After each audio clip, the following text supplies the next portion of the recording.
Righteousness is described here in the Hebrew as this standard of right relationship towards people, no matter their social differences. And justice is described as concrete actions taken to correct injustice in order to create righteousness. You see, God's idea of justice was treating the poor and the needy well. He is calling out a system that works to keep the poor people poor and allows the rich to keep getting rich at the expense of those who are poor. God says that this is unjust. So Amos says to them in verse 15, establish justice in the gate.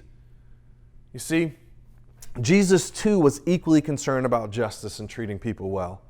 He talked about how we spend our money and how we care for those in need. In fact, in Matthew 25, verse 35 through 36, it says this, I was hungry and you gave me food. I was thirsty and you gave me drink. I was a stranger and you welcomed me. I was naked and you clothed me. I was sick and you visited me. I was in prison and you came to me. What Jesus is saying here is that the way you can tell that you have a real experience with grace is that you see people in need and you pour out your heart for them. You pour out your heart for them.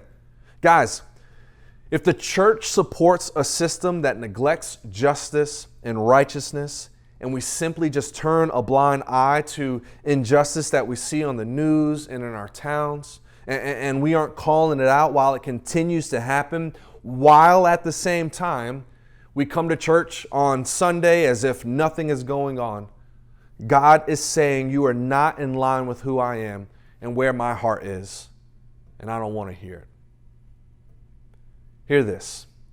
A failure to show concern for the poor and the vulnerable, it shows a misunderstanding of the gospel. And what I mean by that is we have never realized our own pressing need of God's merciful attention to us in our sin. We are needy people. We are needy people and we need rescue. We need a Savior. That's the premise of the gospel, that Jesus stepped into our need.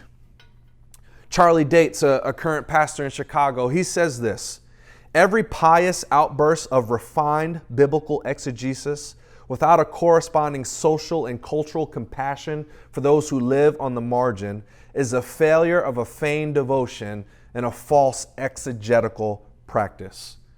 Those are fancy words to essentially say if you have never woken up to injustice, never been moved by compassion, if you're not generous with what God has given you with your resources you have, it begs the question of whether you have encountered the real gospel for yourself. The gospel that saves, the gospel that transforms, the gospel that propels us into mission to others.